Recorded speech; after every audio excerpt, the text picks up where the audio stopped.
Tonight, with just 17 days to the presidential and parliamentary elections here in Ghana, amidst accusations of mayhem in certain parts of the country, the GRA's Customs Division uncovers 53 pistols, 74 magazines, and 65 live ammunition concealed in a 40-footer container at Tema port. Following the notification, personnel of GRA Intelligence and Investigation Unit and the Custom Preventive Unit arrived at the scene and confirmed the 53 sidearms, the 74 magazines, and 65 live ammunition. We speak to the National Commission for Small Arms to find out more about this, and also speak to a peace analyst on how we can handle such development in the times we find ourselves in. This is Top Story, brought to you by Telecel, connecting energies and Holy Insecticide Spray and Coil. Enjoy holy sleep.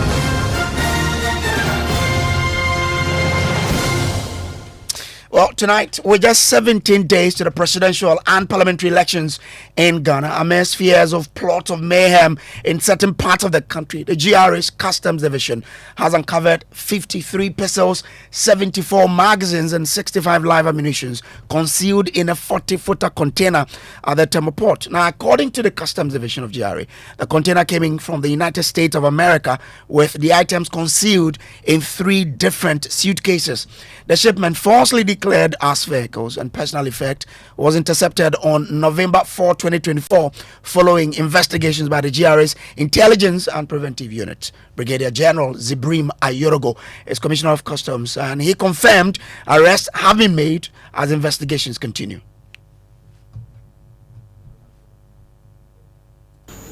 Following the notification, personnel of GRA Intelligence and Investigation Unit and the Custom Preventive Unit arrived at the scene and confirmed the 53 sidearms, the 74 magazines, and 65 live ammunition concealed in 3 different suitcases.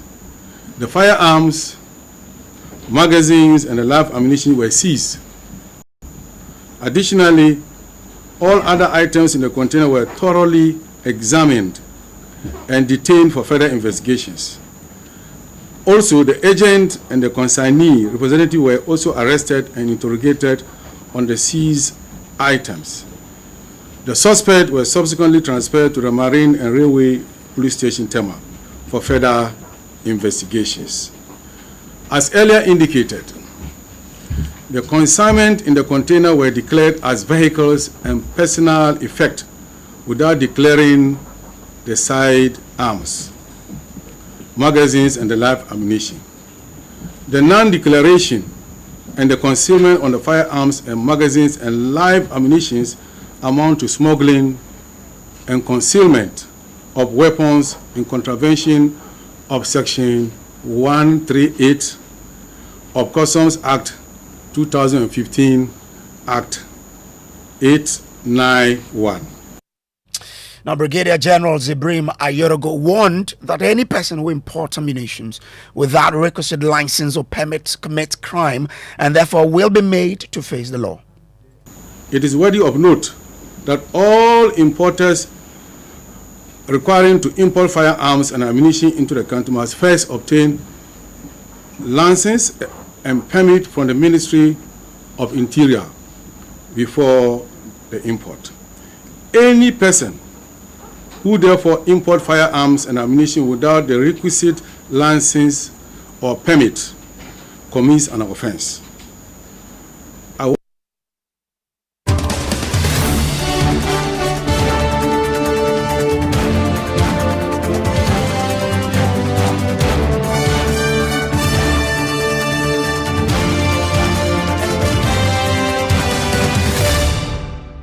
So let's bring in JB Asante, who is Deputy Director, Policy Planning, Monitoring and Evaluation at the National Commission of Small Arms and Light Weapons. Grateful to you for joining us here. Now, what more do you know about this particular find that we're talking about? Thank you very much. Yeah, I think so. The customs did a press briefing this afternoon. I'm not too sure whether it's this afternoon, but I know they did a press briefing. And they gave all the details so far as the arrest is concerned. So I'm sure you have all the details there. Okay. Just as it was said, okay, the security agencies are conducting their investigation. Now you've been on this crusade against illegal arms in the country for quite some time now. This obviously must be troubling for you. Yes, of course, it is really of concern to us. And I think it's something that we've been talking about. And I have used platforms such as you when we have this opportunity to create awareness among the populace, that it is an offense to just bring in weapons into the country. And I keep saying that some of our brothers outside see it as a business opportunity, and they think that they can buy the key and bring the debt down here, sell them, and make them profit into their pocket. But they should know that what they are doing, it's something that does not help the country. It poses a threat to the security of this country, and that is not something that should be happening. And just as the General said, it is a crime. And according to the Criminal Offences Act, it is a first-degree felony, and you could go to jail for a minimum of 10 years. So I would like to use this opportunity to ask our brothers or whoever is involved to put a stop to the act of trying to smuggle weapons into the country, because when it gets into the country, you never know where these weapons will end. Well, your worry is stemming from the fact that, people can use these unlicensed weapons that we do find in this country to foment mayhem. Exactly. And if you look at the times we are in, how significant is this? Yeah, so looking at the times that we are in, I'm sure we are referring to the fact that we are going to have elections very soon. Yeah, so of course, we are on a crusade, preaching peaceful elections, and we are asking all Ghanaians to make sure that we preserve the peace that we have. This is not the time to try to introduce any weapons in the election. We are just going to exercise our franchise, express our opinion on who we want to lead us, in the next 4 years. And so we should all go to the poll, be law abiding, just go and vote. And after that, you go your way. So we don't want to believe that these are in because of the election. It could be one of the possible reasons why the weapons, but we can't just draw that conclusion until the investigations are completed. And this is not the first time these kind of arrests are done at the court. It's something that has been happening almost every year. Yeah, so we cannot say whether it's because they brought the name because of election.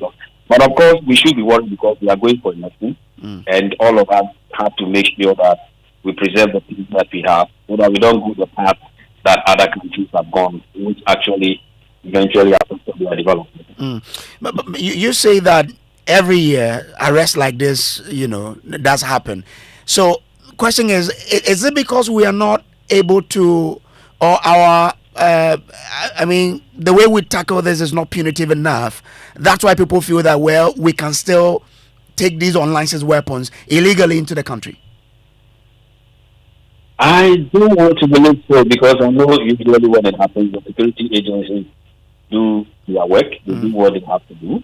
But I think there are some instances also that some of them are able to get the weapons into the country because they are not detected at the port. Yeah, but let me send this caution to them that now the security agencies, are not taking these things lightly. In fact, as a commission, we are at the border, some of the borders, we are at the Tema port, collaborating with the security agencies, to make sure that we also use the expertise that we have to make sure we all assist in detecting some of these weapons. Now, if I speak, I think just last Monday, yesterday, or Monday or so, some of our officers received training on how to use equipment to detect some of these weapons. So very soon, some of these equipment will be at our borders and at these ports. And so if you make the attempt, you should know that you will be accosted. And just as the general said, the law will definitely deal with you. And I don't think we need to go on that path. Now, some will say this is what we found. What of those that we didn't find at the port but got their way into the country? What is your commission picking on those ones? Yeah, so then it becomes difficult for you to be able to detect some of these things. And that has been one of our worries, because we know when we hear of illicit arms are coming into the country, we know these are some of the ways in which they get into the country. Because the security agencies were not able to detect them, whether at the borders or at the ports, because sometimes, it's quite difficult if you don't have equipment to be able to detect some of these things. It is not you have a container full of, all kinds of items. And sometimes some of these things are hidden in them. It becomes very difficult to be able to detect if you don't have the necessary equipment. Yeah, so it is normal for you to expect that without the equipment, some of these weapons can enter into the country. Yeah, but like I said, we are hoping that now that we are getting, some of these equipment, it will help us to be able to detect them. Especially those who try to smuggle them through the port, through containers, through cars, and all that. Yes. As you do that, what are the systems you are putting, or are there any system you are putting in place to identify the ones that are already in the system that we are not aware of? Okay, so identifying those that are already in the system that we are not aware of, it is not that easy.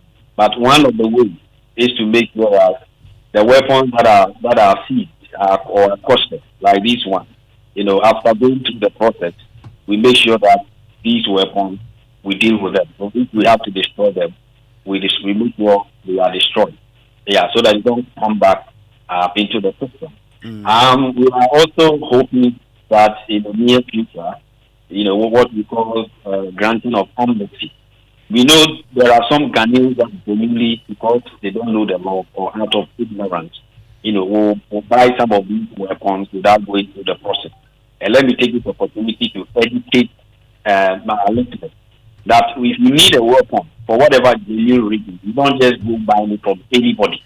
Probably that person was able to smuggle it into the country, like these types of weapons that were entered into the country. And then they will tell you, I have a weapon that I'm selling, then you just go and buy. That is a criminal offense.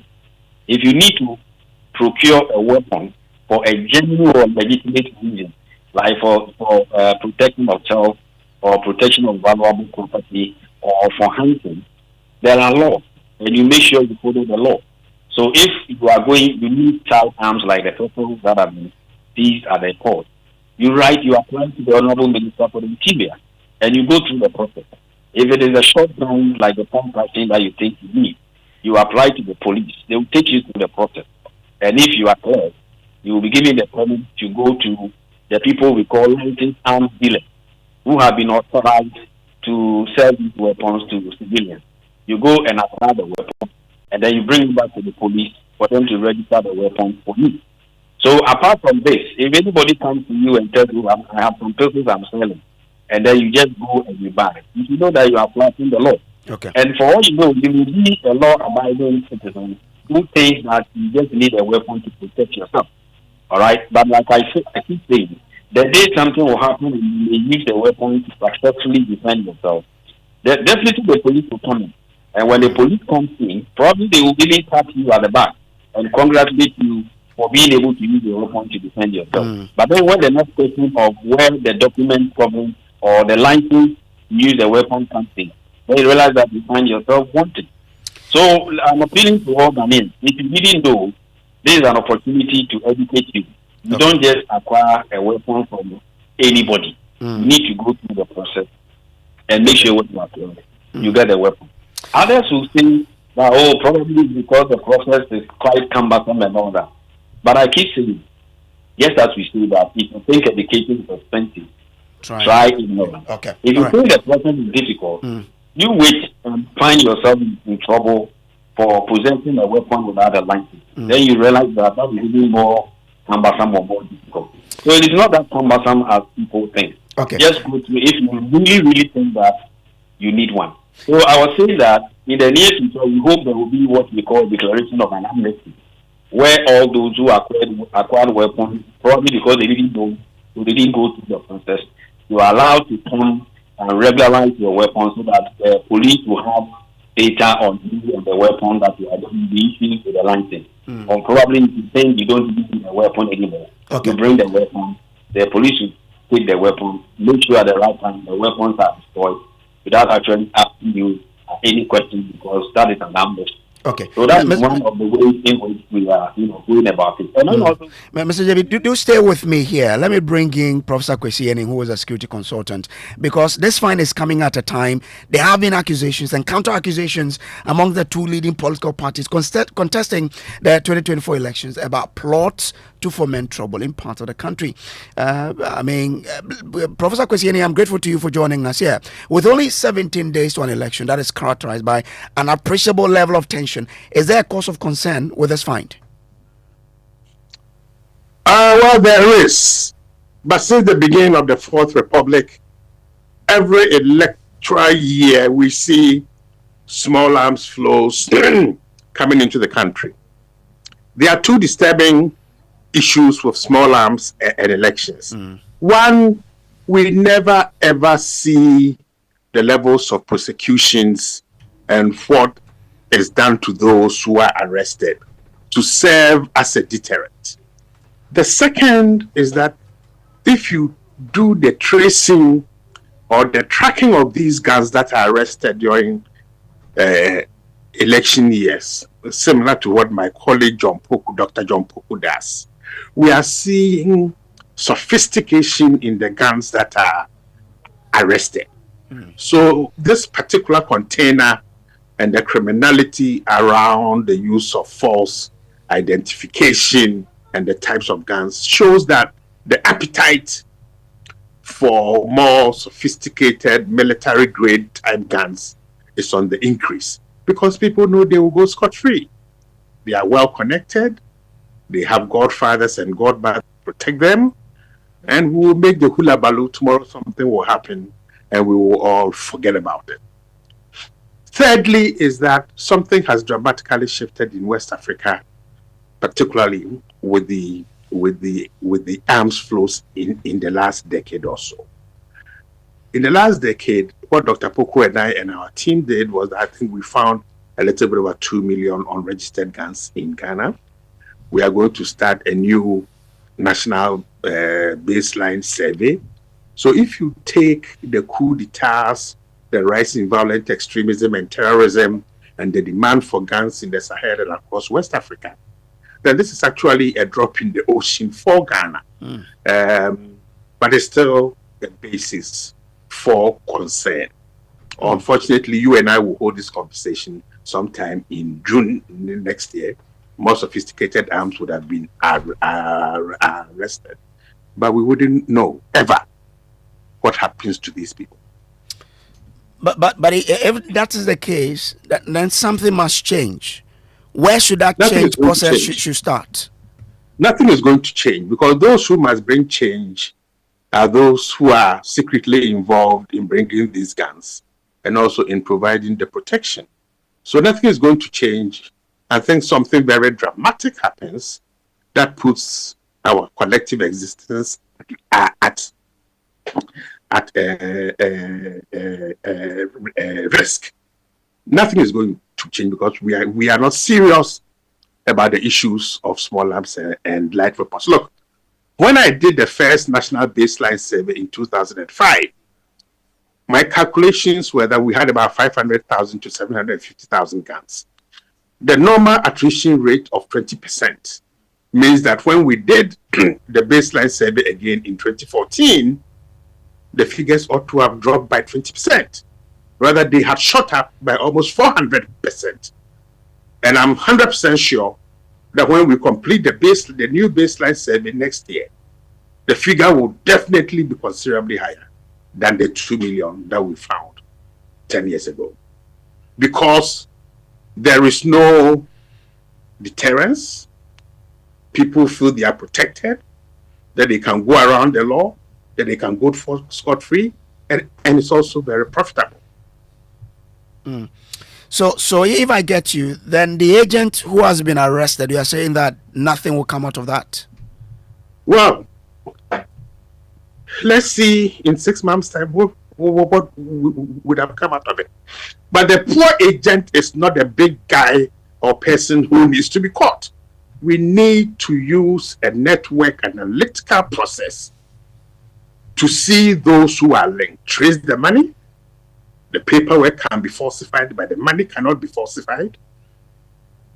Check the phones, the laptops, and then one step at a time, use network theory and procedures to get to who is the kingpin or the queen behind this. But we don't ever have the time to do this. So for me, I'm sitting here having tea. It's a very nice conversation. I can test some of my ideas on you, but nothing is going to happen to anybody. Isn't that sort of, taking the energy away from people like JB Asante and the people at Customs who are fighting every day to ensure that they we bring that into this? This is not the first time they have seized some of these weapons this year. Ask them. If they are online, ask them. How many times have they seized guns? He says every year they do it. Every electoral year. Ask them how many times they've seized guns this year. And what types of guns? And who are those who are involved? How many of them have been prosecuted? I know JB very well, and he knows me well. I've been in this business for 20 years or more, only on small arms. I need to say things as they are for us to begin to ask ourselves the tough questions. So why do we still need these guns? Where do we hide them? What do we use them for? Okay, what is it good for that people bring in these guns and people demand for them? We tend to be asking the wrong questions all the time. Okay. We need to turn the questions around and begin to look at the counterfactuals. When we do that, you will draw the conclusions that I am drawing. But we don't have the institutional firepower and the political will to go after these guys. Stay with me. Let me bring in Mr. JB Asante. Mr. JB Asante, you've heard Professor questioning there. Has anybody been prosecuted? How many people have been prosecuted over the last year for bringing in guns illegally? That will be a difficult one for me to answer, really, because I have not really, I don't have that kind of information as I speak to you of head. Yes, I will want to find out. Yeah. So with the find that we have, will they be? You said some of them are bent in the past. Will this one be bent as well? You mean the ones that have been seized? Yes. Yeah. So it depends on how the investigation goes. Eventually, if it comes out that these are weapons that are illicit, they didn't have any authorization to bring them in. Yeah, then based on what the Minister for the Interior, the directive that the Minister for the Interior gives, they will be destroyed. But isn't the fact that people are not arrested the reason why they keep doing it? Because like Professor is saying, there is that motivation for people to keep bringing it in because they know that nothing will happen eventually. Well, we know that those, just as the General said, those who brought in this, the agents have been arrested. I understand they are doing, and I know they are doing their investigations. As a commission, we also want to ask the security agencies to ensure that the law takes its full course, and we want to believe that that is what will happen. Yes, and we'll also monitor and make sure how it ends. Mr. JB Asante, I'm grateful to you for joining us. He's Deputy Director, Policy Planning, Monitoring Evaluation at the Small Arms Commission. Professor Kosiening, I'm grateful to you, but what would you tell those who are at the forefront of this? What should they do differently? Are you asking me? Yes. Good.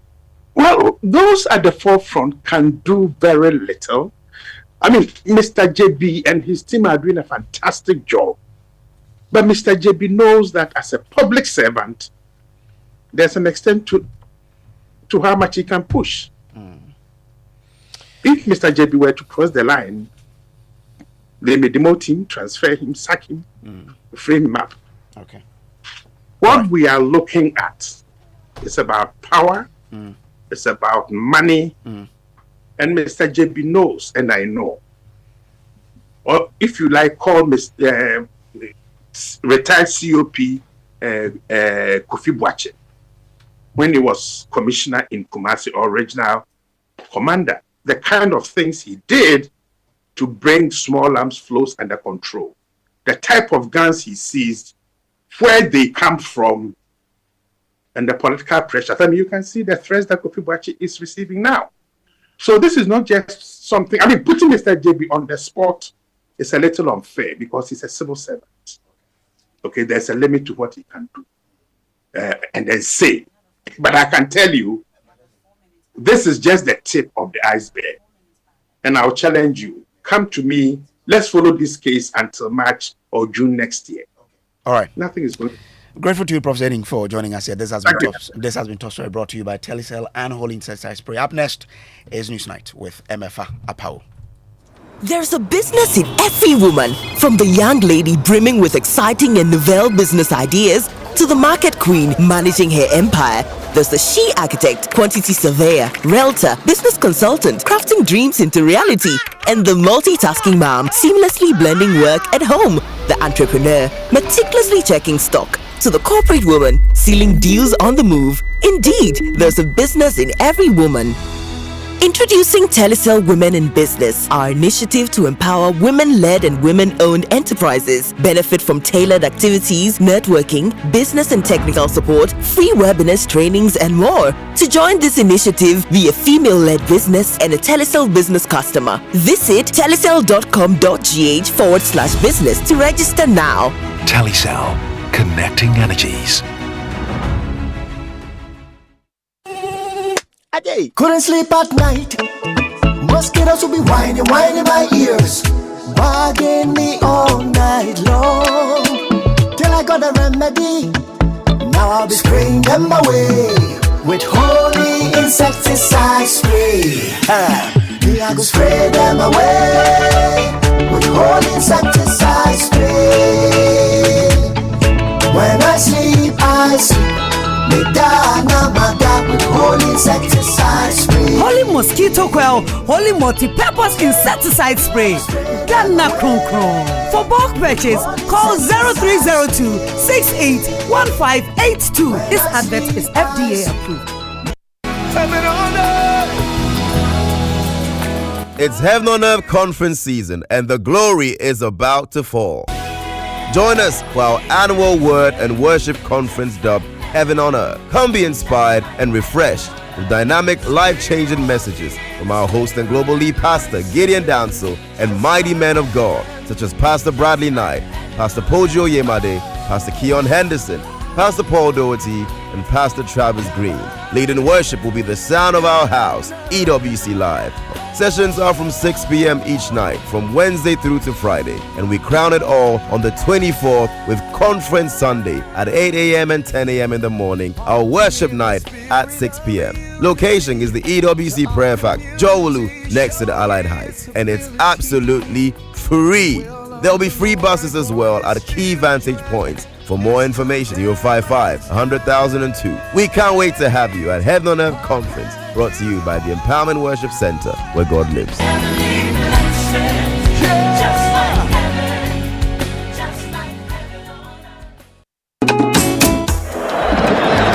This football match is starting on a wrong note. Both team captains want to be the first to choose the heads or tail on the point. Masa, the referee already knows who he wants to win. Are you sure? I am Yesi, aka Jimmy Braggart. But I don't brag. There's nothing I don't know. It's the same about the elections. They say the number one spot is reserved for the Electoral Commission's favorite candidate. Yesi. You again, my brothers. Don't believe everything you hear. The Electoral Commission does the balloting in the presence of the candidates or their representatives. Preach on, my brother. brother. There are 2 rounds of balloting. For example, if there are 5 candidates, the numbers 1 to 5 are written on 5 sheets of paper, sealed and placed in a box without any markings on the outside.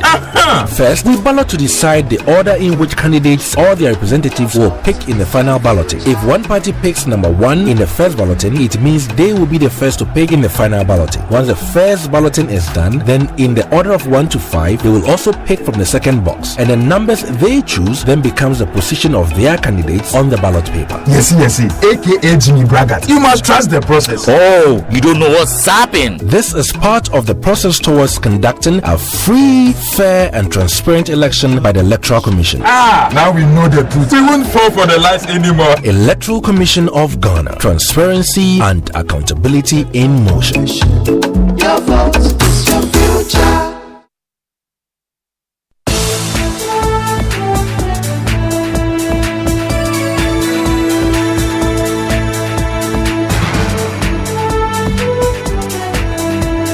"17 days to the 2024 general polls. Hashtag Stop Galamsey now still on. Good evening and welcome to Newsnight. Tonight, the Ghana Police Service switches gears from being tight-lipped and unwelcoming to more welcoming and transparent in its engagement with the media and the public before and during the 2024 general elections. We have details as the hierarchy of the police engages senior managers of all media houses in the country on plans to deliver the best elections. Please, if you hear something, put your patriotic, nationalistic hat on first. Let us be very sure before we put it out there.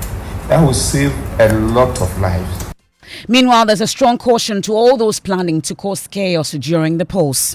Life will become very uncomfortable for them, so they shouldn't even try. Because at the end of the day, when you do anything and de-escalation fails and engagement fails, when we come and we'll come with the full force of the law in a manner that dignifies us as a people, please don't complain. I'll take you live to the police headquarters also tonight. Nobody. We will vote in peace. We will cast our ballot in peace. Ghana will be united. Ghana will not fall. And I'm telling you, the new patriotic party shall emerge victorious. And the governing NPP is tonight dismissing opposition NDC's claims of plots to rig the 2024 elections while describing the claims as baseless. The NPP also makes its own allegations against its opponents as it also prepares to petition the IGP.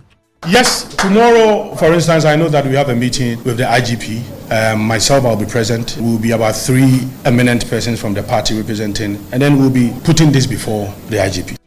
And as the allegations and counter-allegations of plots to rig the upcoming polls ensues, the Electoral Commission says the systems in place will make it impossible to rig it.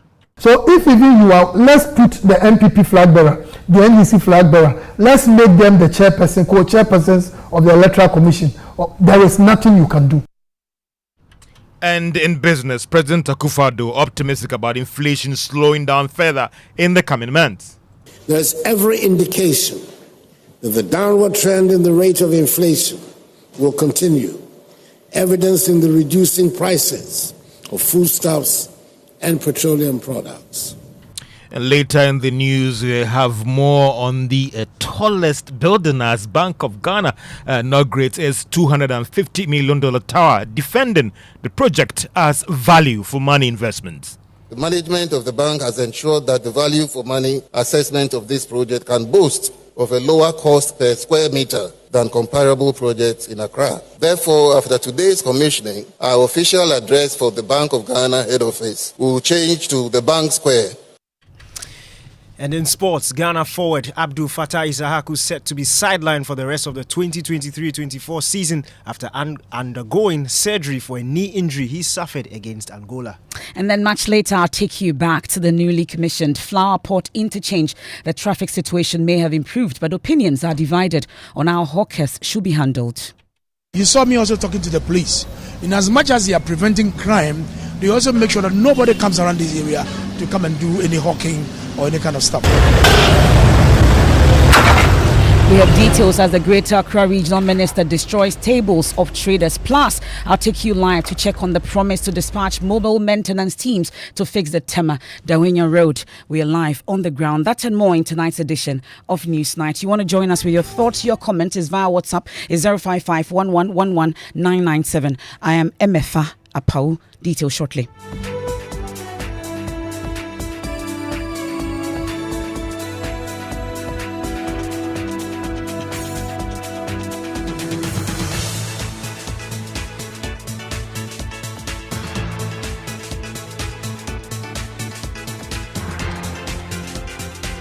And we start off from the police headquarters tonight, and the Ghana Police Service is shifting gears with just days to the 2024 general election, adopting a more transparent and proactive approach in its engagement with the media and the public. Traditionally, we know that it's been tight-lipped over the period. The police's limited communication with stakeholders has drawn some criticism over the period. However, with some 17 days to the December polls, the police now pledges to increase transparency, enhance public engagement, and provide timely information. At a critical meeting with media heads, the Inspector General of Police, Dr. George Akufu-Dampare, outlined fresh strategies, including the establishment of a 24-hour centralized press briefing center to keep the public informed. Listen to him. I will put in place to work with you this time a little different from what you have been experiencing in the past. And when we're able to work together on this line, we can assure you, you yourself will have more confidence to go out there and do your job. You have more confidence to operate from the facilities that you work with. And you have more confidence to close from work and go to home safely without thinking of any harm being done to you. But I have one plea. And the plea is that you are such a powerful force in our democratic dispensation. One thing that is of concern to all of us is information. And the concern becomes very negative when it is misinformation and disinformation. We should make sure that we work together so that during this elections period, misinformation, more information, and disinformation will have no role in this. It is for that reason that we are setting up National Election Security Task Force Press Briefing Center, a tent, air conditioned with a capacity to take on the average of 100 reporters. You can come, we'll serve you with coffee, we'll serve you with tea, and of course biscuit. And relax, and you can be with us 24/7, and we will be sharing the information with the speed of light. The people who will be speaking on these matters will be speaking in 7 languages, so that we'll be able to reach everybody, for everybody to get an understanding. So what is the plea that we want from you as you help us to fight misinformation? Please, if you hear something, put your patriotic, nationalistic hat on first, so that you assess it to say, if it's the truth, and I put it out there, no problem. But if I'm not sure of it and it's a hearsay, please let's be a little patient. Check with us, check with any other institution or stakeholder who has better and further particulars on it, so that let us be very sure before we put it out there. That will save a lot of lives, and it will create an avenue for people to make sure that they will not put any information that are not true out there, thinking that the media will carry it because this is what has come out. And by the time that the true facts come out, then the thing turn out to be something. But if the people get to know that the information going to go out there, even if the media hears it, they will make sure that they will not rush into it. They will dot some I's and cross some T's to be very sure to a reasonable extent before putting it out there. Those people will be very careful trying to shape around misinformation and disinformation. That's the IGP, Dr. George Akufu-Dampare there. At the opening of that meeting, my colleague Michael Ashale was privileged to be part of that meeting, at least the first session, joins me in studio. Let's talk a bit more about this particular meeting. Michael. Well, if like you already said, this is a 2-part meeting. The first, which is open to the public and open to the rest of the media houses to cover with their cameras. And the second session, which is currently underway, where they'll meet the top hierarchy of all the media institutions in the country. In a closed-door meeting, what he lets us understand is that he's going to let them in on the plan of the police to want to protect the media themselves, which has been the top burning issues from some of the media individuals, and again how their deployment is going to be like. So I'm pretty sure that Evans will have more details on that. So these are the details that he tells us. But there are more to what he tells us that the police is also planning to do in the coming days. Apart from just setting up a dedicated press center where they'll be engaging the media and the public 24/7, he also tells us that they are engaging with the telecommunication companies to set up a dedicated phone line aside the emergency numbers that they have. And he says that this is a promise that if you call some of these numbers, you are more likely to be talking to the IGP or members of the management of the police, POMA. You know, these are the highest ranking individuals in the Ghana Police Service who will be dealing directly with the public and also making sure that they do timely deployment. Again, he also says that there's going to be active engagement with the political parties. So if there's an issue all the way in Elembele, for instance, and you put a phone call through to this, they're likely to call the national organizers of these individuals and make sure that they are dealing with the issue at the national level. That will trickle down to the constituency so that it doesn't escalate. These are some of the promises that he's made in this meeting to the media institution owners and editors as well this evening. Well, he's also been cautioning those who are thinking about fomenting trouble during this particular period. Well, Emefa, just as you read in the headline, we've seen some allegations and counter allegations that are coming up. He says that those ones do not matter to him as it stands now. What he cares more about is that if all fails, and he's mentioned a plan that is going to be engaging your political parties, your agents, and everybody that is in a dispute. If all fails, they will not spare the whip. They will definitely be cracking it and make sure that all of these people are arrested or dealt with according to the law. No problem in terms of any violence. The other point that we keep also saying, also to the people who think that they can probably come out with making statements to intimidate and do all that. I want to tell them that life will become very uncomfortable for them. So they shouldn't even try. Because at the end of the day, when you do anything and de-escalation fails, you do anything and engagement fails, when we come and we'll come with the full force of the law in a manner that dignify us as a people, please don't complain.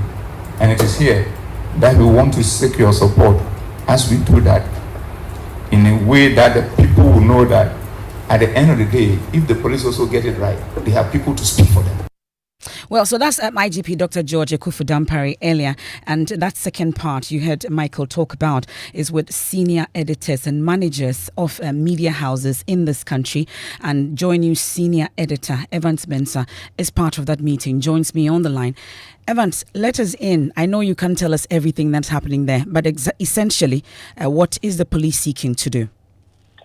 Well, the first part of this, when we came to the closed-door session, was about letting us in on the plan to protect media houses, but also journalists who will be working across the country. What was the police plan?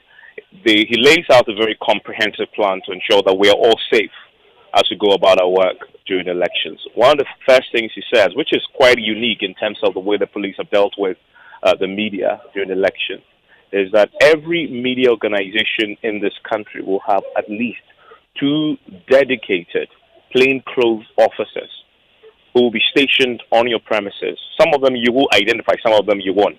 But there will be one person who will be liaising with them, and they will be there to gather intelligence, but also liaise with the police headquarters in terms of advising when there's a need to deploy. And Emefa, you know, the enclave where we operate, it's a security zone where when it comes to the elections, we don't call ourselves election headquarters for nothing.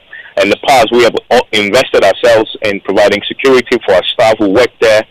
This time, the IGP saying that they are going to be deploying officers to all media houses, by the way, across the country. They're doing this, and it's a logistical challenge, but it is very obvious from what he said that they've been thinking about this, and they actually have already identified the officers for each media house. And at the end of this session, I'm just talking to you, and I'm going to go back in, and they will be, for example, disclosing to us which 2 officers will be deployed to us. I'm talking about the multimedia enclave during the election. But also, immediately? Yeah, this starts immediately in the lead up to the elections, during it, and after. But also, most importantly, you know, we are deploying hundreds of correspondents across the country to every constituency. This protection is going to extend to all these journalists, and so we have to submit the names of all our correspondents and workers across the country to the police officers and to dedicated senior officers who will work to identify them and shelter them if there's trouble anywhere in the country. And in addition to that, the media houses will have dedicated patrol teams that will be regularly visiting the houses during the elections, just to ensure that if somebody wants to foment trouble, there is deterrence. And the regularity of the visit of the patrol teams will be informed by the intelligence as provided by the officers who will be given to the media houses. So this is very, very comprehensive and very unique in terms of the architecture that the IGP and his team will be deploying for the election. And of course, the issues about allegations and counter-allegations, that's on the side. I'm sure that has come up as well.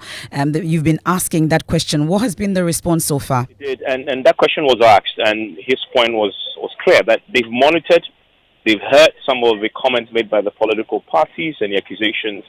They will be engaging the parties. They'll be meeting them. I believe tomorrow there's a session, a private session, a closed-door session with the parties at a very senior level. Their approach this year is first to engage, not to go in, swoop, arrest. Engage first, de-escalate is the emphasis. And where de-escalation fails has been very clear, and the police will have to crack the whip. But he makes the point that the media has a responsibility. That yes, these individuals who make these, inflammatory comments, they know that the media is watching and listening, that we're giving them the avenue to put this across. And that when we keep the gate, we will extinguish the flames that they believe will be fanning for them. They are saying it because they know that we're going to give them an outlet, right? And the IGP's point to the media, and he is right, is that we need to keep the gate as editors and as journalists. That when the guys mount the stage and they say you need to screen it, you need to keep that gate and censor it because our democracy is at stake here. And that is his admonition to us, in addition to the fact that he himself is going to step in tomorrow and have that private closed-door session with the parties. Well, that story we'll be touching on shortly, but I'm curious about the reaction of the senior managers and senior editors gathered for this particular meeting. All that we've been told about this dedicated media center, protection, amongst others. What has been their reaction? I'm sure you've been interacting with them. Clearly, I have covered elections since 2000. This is the first time I'm hearing this sort of very personal. There's a very personal touch to this. So this is not one that so there is a general approach that we always see where you get police patrol. But this is the first time we've seen this very personal, dedicated, strategic intervention that is taking every media house as an entity and based on intelligence and assessment they've done already, deploying security for it. And then there's the general acceptance of that. Everybody is pretty much satisfied with the arrangement. And you begin to wonder the logistical challenge that the police will have to do. Because just imagine the sheer number of media houses we have across the country, and that every media house will have at least 2 dedicated officers on their premises, gathering intelligence and feeding it back. And if they need reinforcement, these individuals, these officers will then lead that. So the reaction has been very positive. And this is not going to be the only engagement. The IGP has showed that we'll have another one before the elections itself and after. This is in addition to the National Election Center that will be set up for regular updates. Thank you very much, Evans, and see you soon. That's Evans Mensah.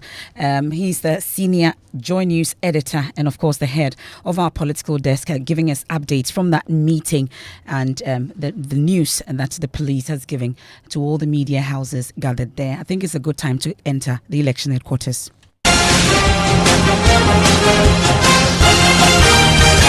Election Headquarters is brought to you by Petrosol Platinum Energy, Energizing Dreams, Chopbox Technology, a convenient service, German Ozone Medical Center, Alternative Therapy, Dental, Wellness and Beauty, the Chartered Institute of Management Accountants (CIMA), and the American Institute of Certified Public Accountants (AICPA), together as the Association of International Certified Professional Accountants. Youth Break Foundation, bridging the gaps for positive youth development. Syntex Tanks, Air Strong, Air Tough, Potential Real Estate, your trusted partner in real estate. Deluxe Paints, Paints Mu Champion.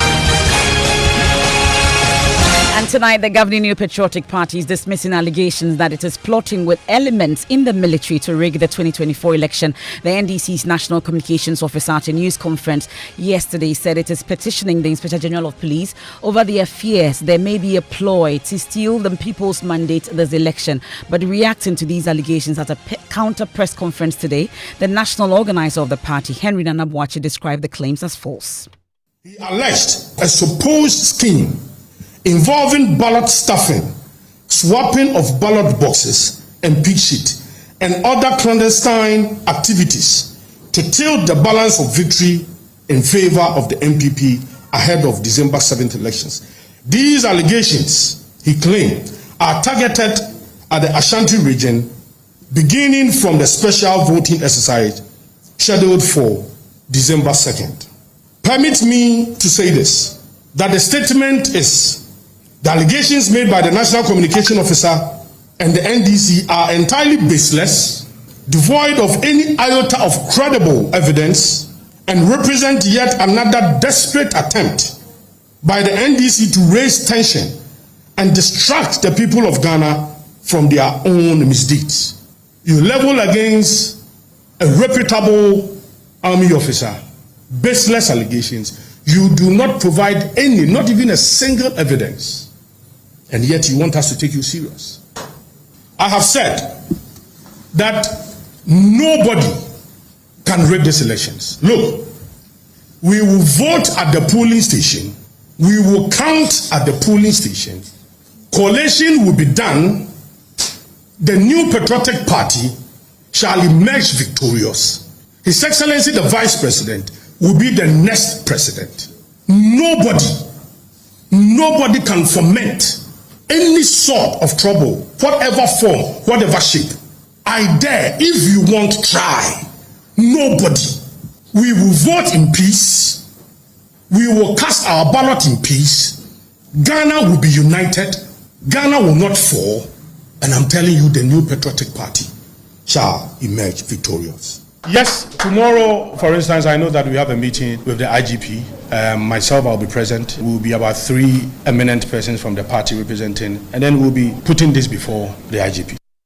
Well, that's the national organizer of the NPP, Henry Nana Boakye, and yesterday, Sami Jemfi also had his turn on this. And as the claims and counter-claims ensues, you notice that we avoided mentioning names and repeating the allegations that were made by both parties. While the Electoral Commission is confident the results of the December 7 polls cannot be tampered with under any circumstance, the Deputy Chairperson, Dr. Bosman Asari, challenges that even if the Commission's leadership were replaced with heads of political parties, the system structure would prevent any alterations to the result.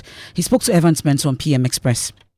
If you are a member of the EC board, there is nothing you can do. Even those of us who are in charge of day-to-day running, led by the chairperson, Mrs. Jean Mensah, Mr. Samuel Tete, myself, our directors, even when it comes to elections, there is nothing we can do. You have been following this process for many, many years. You look at the process. If even you are a flag bearer of one of the main parties, let's make you the chairperson of the EC or one of the commission, there is nothing you can do. Because the election takes place at the polling station. And at the polling station, all the parties have their agents there, including observers and the citizens. When we finish, counting is done in the full glare of the public. At times, some of the media organizations, you select some polling stations where, and when we finish, the pink sheet will be filled and the copy will be pasted at that particular polling station. And all the results from all these polling stations are what we use to declare the winner of the parliamentary election in each parliamentary constituency. We put the national results together, then we use that to declare the presidential. So if even you are, let's put the NPP flag bearer, the NDC flag bearer, let's make them the chairperson, co-chairpersons of the Electoral Commission. There is nothing you can do. Well, so that's the Deputy Commissioner of the Electoral Commission, Bosman Asari, there interacting with my colleague Evans Mensah. Of course, the full interview is available, and that was last night's PM Express, available on all our social media platforms. Well, we stay a while longer on elections, and we know that there's a second Kojo pre-election observation statement or report that was issued, and tonight the governing New Patriotic Party is fighting off claims of massive vote buying and abuse of incumbency as captured in that particular report. We know that the Kojo mentioned that both the NDC and NPP are cited in instances of vote buying, with people being given money or valuables to influence their vote. Also, the report said the NPP, NDC, and some independent candidates provided treats such as food and drinks to event attendees during campaign activities. Well, this issue was highlighted on Joy News X Spaces with Blizzard Sugan last night. Another edition is coming your way tonight, and you can't miss it. It's right here on our X Spaces or X, and Blizzard Sugan will be hosting another team on this. Yesterday we heard from the organizer of the NPP, Isaac J. Hyde, and of course Elikem Kotoko, deputy national organizer of the NDC, both fighting off the claims in the Kojo report. But tonight also the National Commission for Civic Education, they are also warning of the dangers of the increase in monetization and vote buying ahead of the 2020 polls. We can hear from the chairperson of the NCC.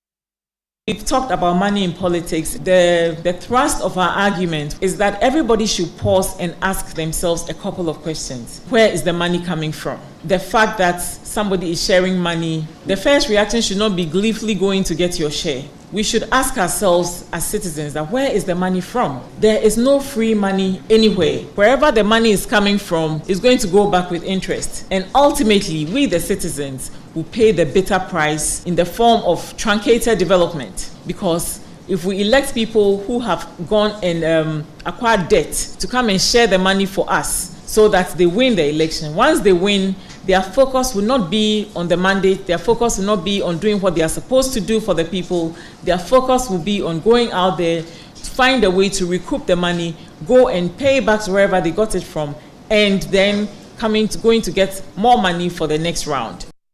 That's Kathleen Addy there, she's the commissioner of the NCCE. Well, still on the campaign trail, a presidential candidate of the New Patriotic Party, Dr. Mahmoud Bawumia, has ended his 15-day campaign tour of the Ashanti region, where he interacted with thousands of supporters, traditional leaders, and other interest groups. Well, the tour, which began on November 4, saw Dr. Bawumia visiting over 40 constituencies in the region. My colleague Nana Boachi Dankwayi Abebio has a wrap from the Vice President's campaign. It's been 15 days of intense campaign in the Ashanti region. That has been the routine of the NPP's presidential candidate, Dr. Mahmoud Bawumia, crisscrossing various constituencies in the Ashanti region. But then, the vice president's campaign in the Ashanti region finally comes to an end in the Ahafwano Southeast constituency. He has toured all the 47 constituencies in the Ashanti region, sharing what he describes as the bold solutions for Ghana's future. One of the key things I made as president, as the legacy of a railway system. Yet the rail no every Accra Tema to Kumasi all the way to Paga. That is the central line, from Accra to Paga. Yet from Kumasi to Takoradi. Then we are taking it from Ejisu to Eduade. And then we are taking it from Awaso through Ninahene to Eduade. Sa rail noa yadi bano edi ejuma bebre ebebre yememuno. In every sector of the economy, yaya asino. We have created more jobs. We have built more roads. We have built more railways. We have built more interchanges. We have built more hospitals. We have built more schools. We have built more sports facilities. We have built more libraries. We have built more airports. We have built more sanitation facilities. We have built more courts. We have done more Zongo development. We have done gold for oil. We have done digitalization. Every sector of the economy, agriculture, industry, services, we have done more than you. As the countdown continues, the vice president and presidential candidates for the New Patriotic Party, Dr. Mahmoud Bawumia, continues to demand for a debate between himself and the NDC's presidential candidate, John Mahama.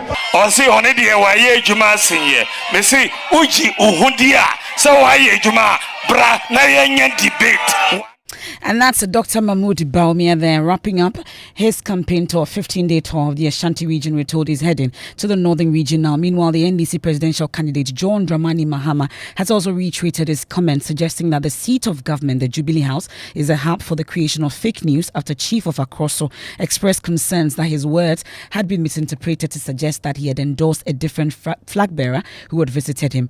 During John Mahama's tour of the eastern region, the Chief of Akroso, Nana Kwabnofori II, during his speech, cautioned journalists about misrepresenting him. Maxwell Agbagba has more in this report. The NDC presidential candidate continued his campaign tour with visits to 7 constituencies on the second day, delivering key messages to the electorate. Among his promises were plans to implement a 24-hour economy, improve the free SHS policy and develop better roads, and many others. At a mini deba held at Akroso, the chief Nana Kwabna Ofori took a moment to address concerns about media representation.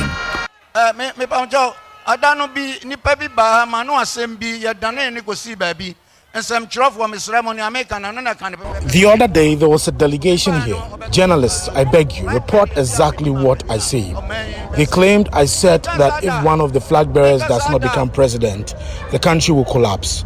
I've never said that, and I will never say such a thing. They did the same thing to Osiudu Nketia. So I beg you, just report what I say so that I can face the consequences squarely if necessary. You are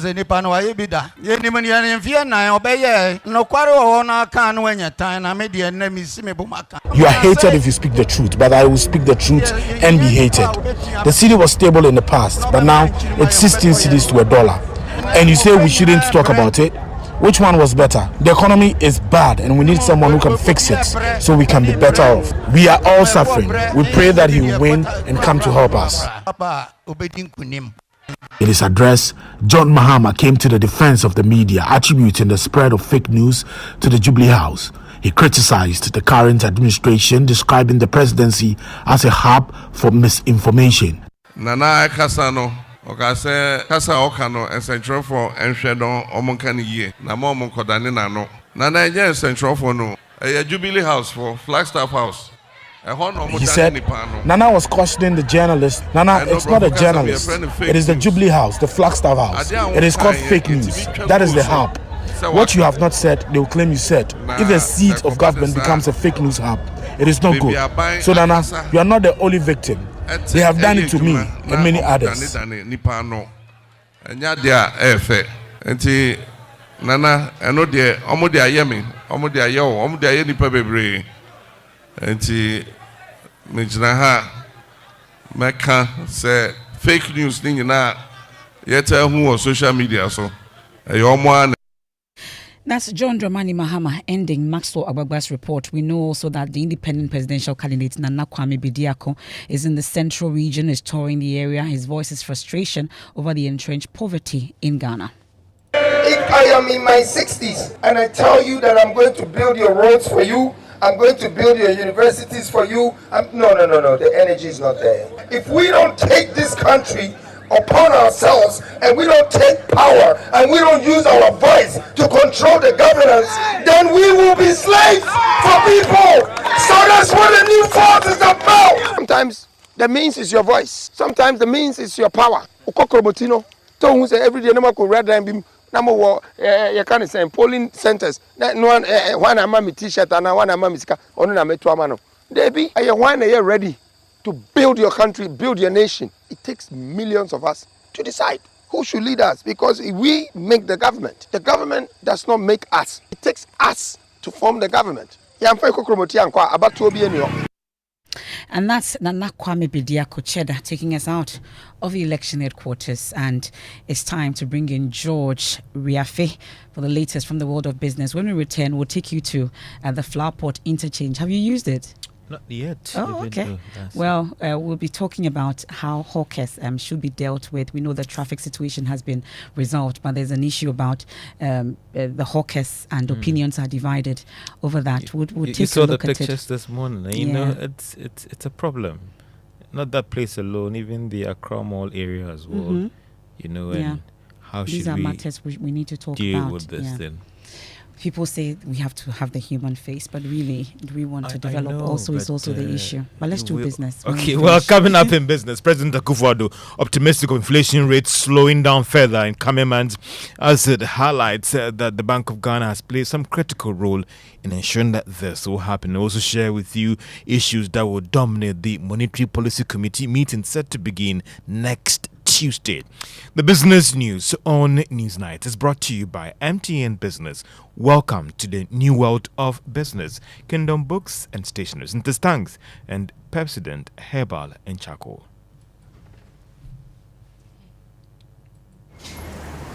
My man, I heard there's a new app on the streets that does it all for you. Ah, really? How is that possible? Charlie, I also could not believe it too. But I downloaded the app and I'm telling you, I was able to chat with my friends, make video calls, and... Well, we know of many apps that can do that. Oh, let me finish, la. I was also able to listen to the latest songs, play games, and read the latest sports news. For real? Yeah, and I can send and receive money from the app. Amazing, no? What's the name of this app? It's called Ayoba. Ayoba? Yeah, Ayoba. Get Ayoba, your all-in-one app that lets you chat, call, share, play, pay, and listen to music all in one app for everyone. Enjoy Ayoba with MTN and download the Ayoba app today. Everywhere you go.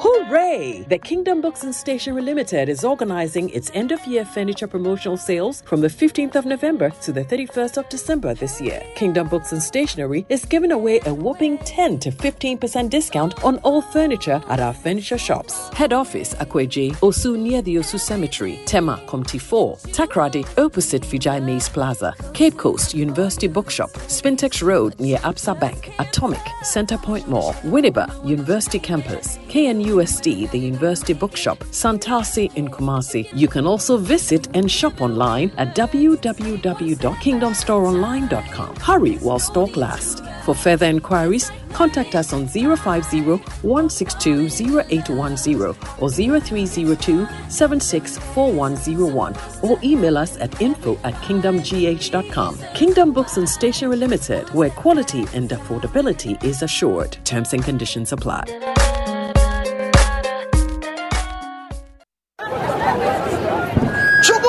Yeah. We have a new leader in town. Obiarenti. Amanfo. Madam was Sibebre. When him say my baby, maybe more charcoal for whiter teeth. More charcoal. Not only that, maybe lemon. More lemon. Zinc for fresher breath. More zinc. And fluoride for stronger teeth.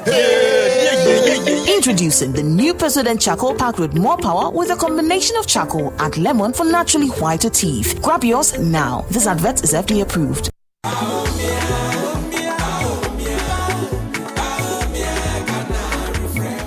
From the classroom to the lab, from the village to the city, the NPP's commitment to education is building a brighter Ghana.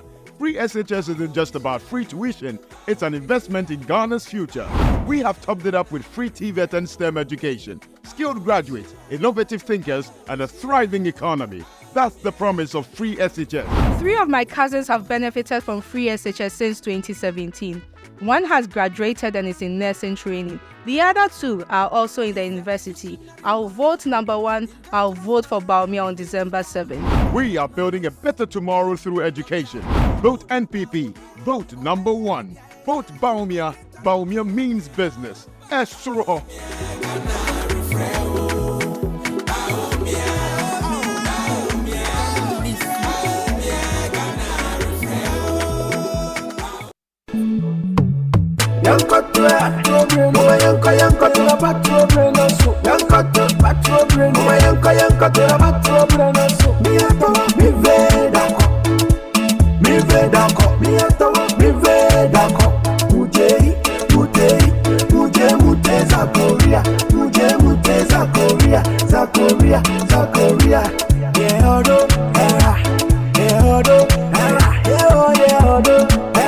Civic beauty required of you a second, yeah. So get involved and vote. A message from the National Commission for Civic Education, NCCE. The luckiest. Star 712 hash. Luck is everywhere. For everyone, yeah. Welcome and non fufua. A daily star 712 hash and found no regrets. A Sankoma investors are a striking gold. A Koma health workers are a diagnosing luck with precision. A Sankoma that tough guy who couldn't hold back his tears. Say a Koma passionate fan or also entering containing a joy. Afraid to the seamstresser or turning a hard end stitches into a bundle of happiness. And now, a Koma, if you say your next big win is right here.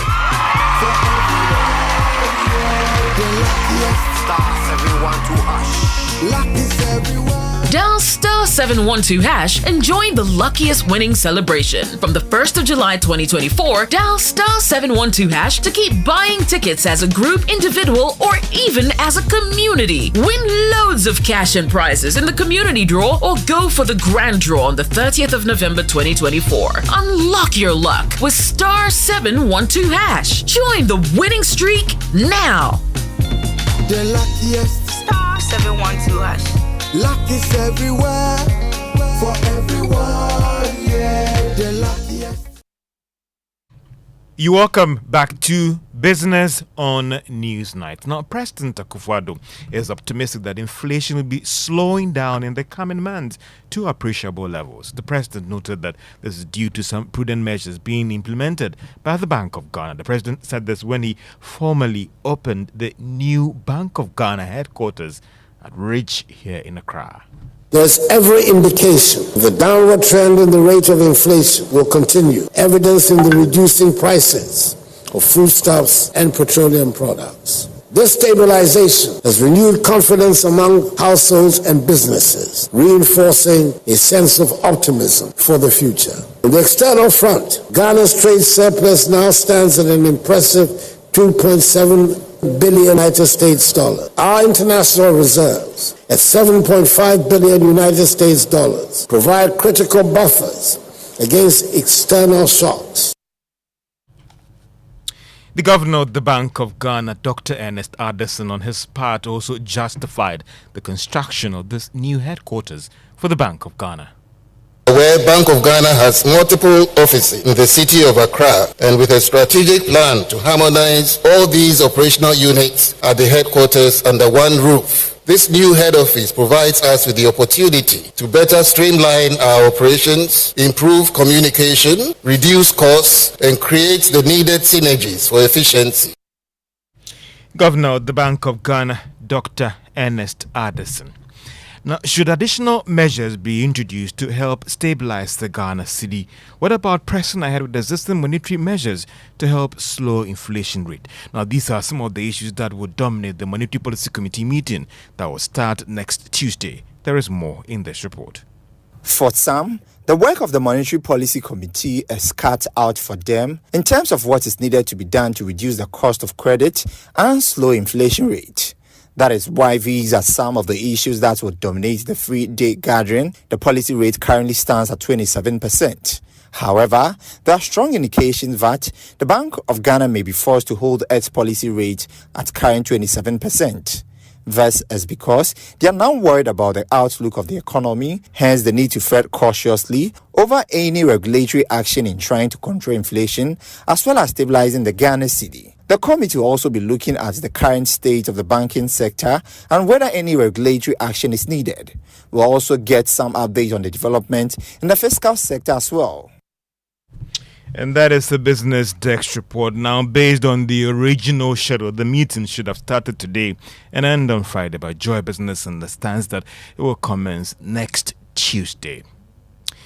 Now, economist Professor Patrick Asumi is worried that the current issues surrounding Development Bank Ghana could affect the institution. It follows report that the World Bank and its partner will soon commence an independent audit into its operations following allegations of misuse of donor funds. Professor Sumi says that even though the World Bank wants to set the record straight, it could hit or come up with some confidence issues. Depending on what they find, this could be serious trouble.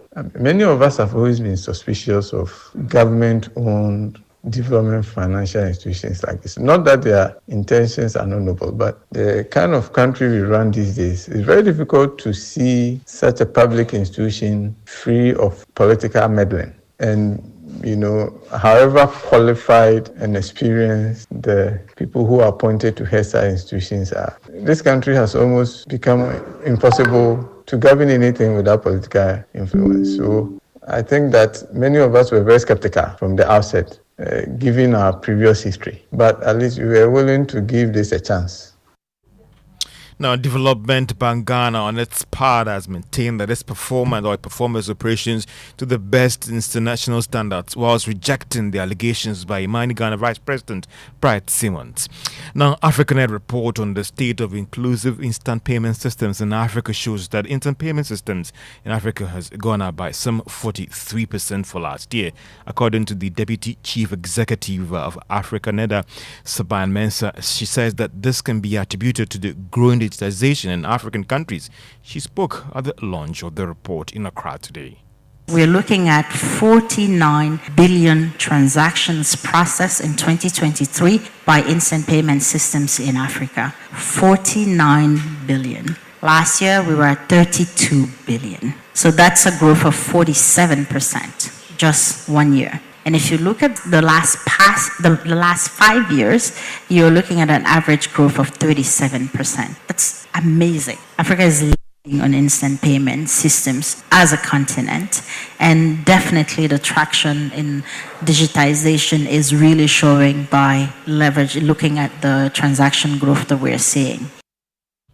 Deputy Chief Executive of AfricaNet, that is Saban Mensah. Let's turn our attention to the stock market. And if you are indeed a shareholder in Enterprise Group, it was actually down by a peso and is now worth 1 Ghana cedi, 98 pesos.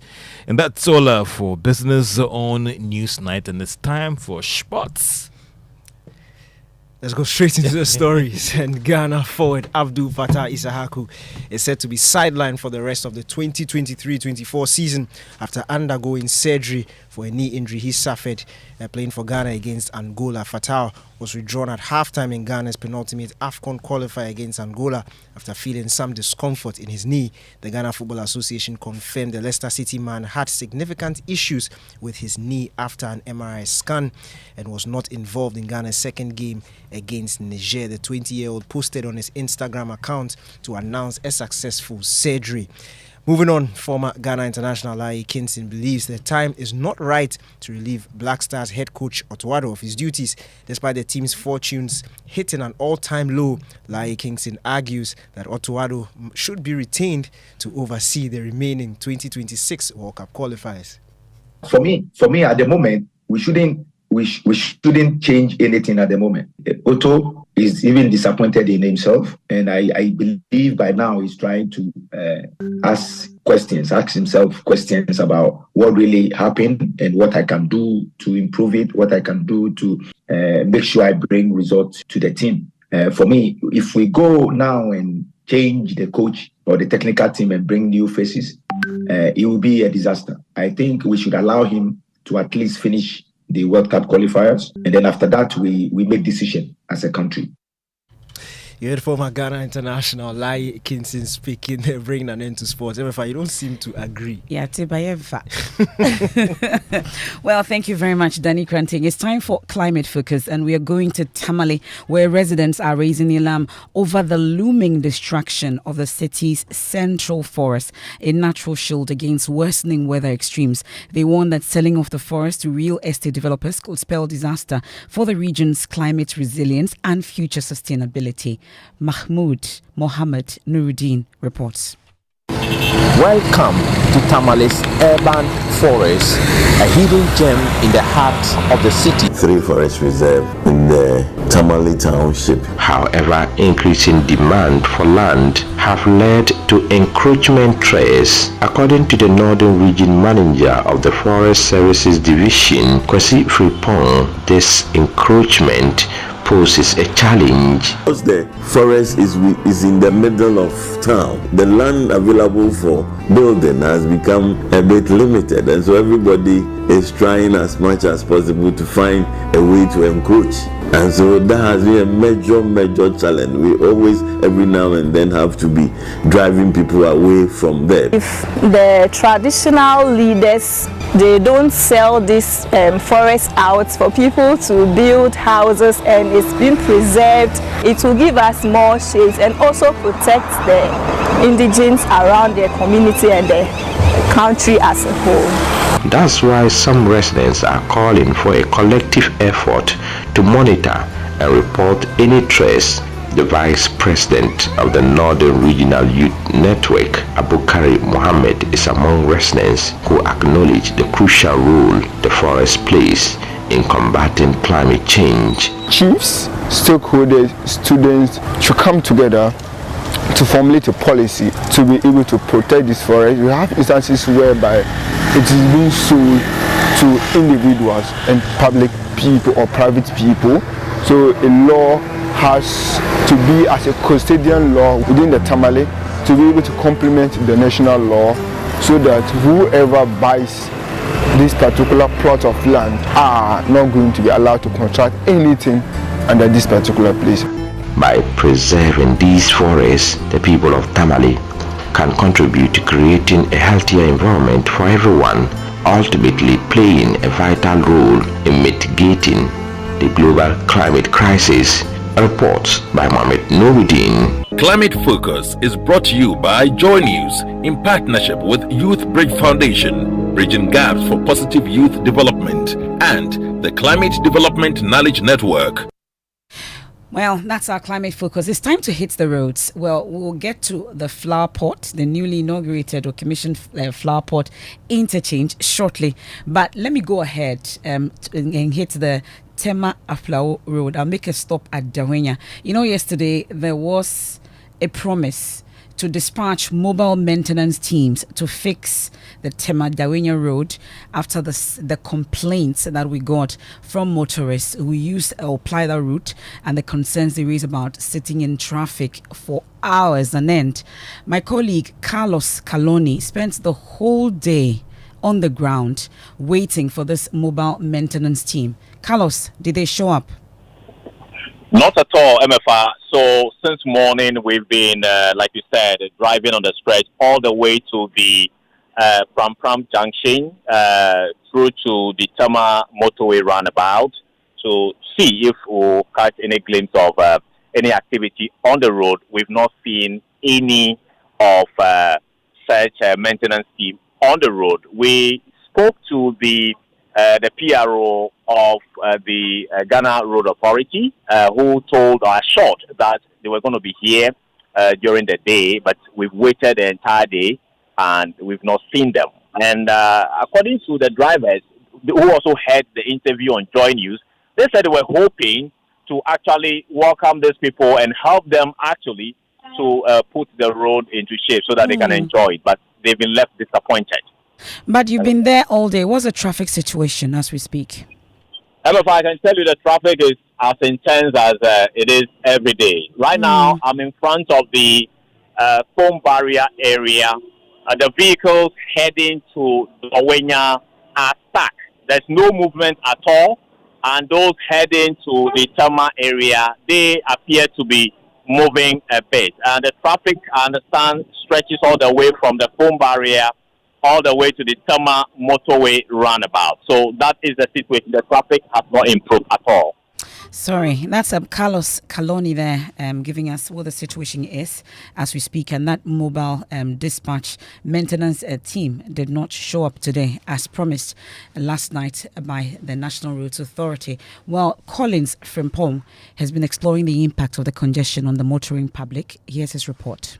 The Dawenya stretch of the Tema Apawu Highway serves as a critical transit route for neighboring countries like Togo and Burkina Faso. It is also a regular stretch for the motoring public from sprawling communities such as Ningo Pram and Pong. But the nature of the route has made it a lingering nightmare for its users. Residents, however, breathed a sigh of relief when on October 25, 2020, President Akufo-Addo cut short for the commencement of the upgrade of the dual carriageway to meet international standards. The daily stress of being stuck in traffic has left many feeling overwhelmed and anxious anytime they approach the road. The traffic is affected is very bad. It's very bad. If you can see from Barrier to Central University, it's about almost 10 to 12 kilometers. And somebody will be in the traffic for long, even 5 hours being in traffic. It's very bad.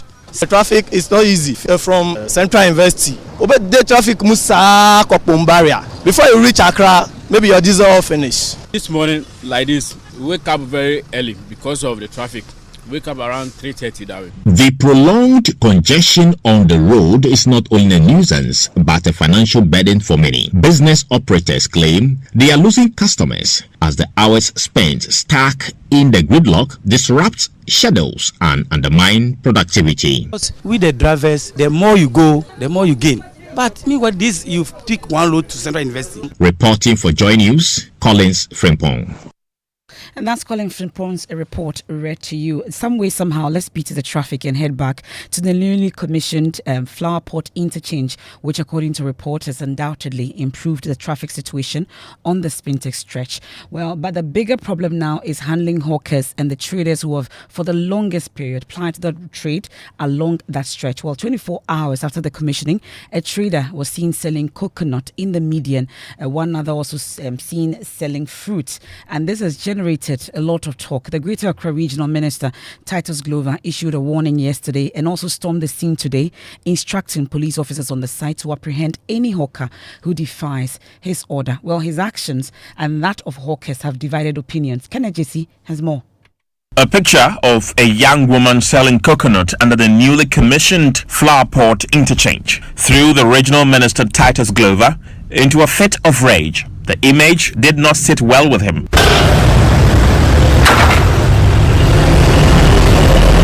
Could the woman have decided to set up her stall because of this promise by the Lojikuku Municipal Chief Executive, Mordecai Akwashi? They should relax. We will get around to creating adequate spaces for them to sell right here. The regional minister says, not here. Kiosks. And the chief executive should listen to me. We don't want to see kiosk containers littered all over there. It will destroy the beauty of this edifice that we all witness and commission today. Titus Glover spoke to Joy News right after his one-man demolition exercise. My mission here, I'm on my way to Dodowa for a program.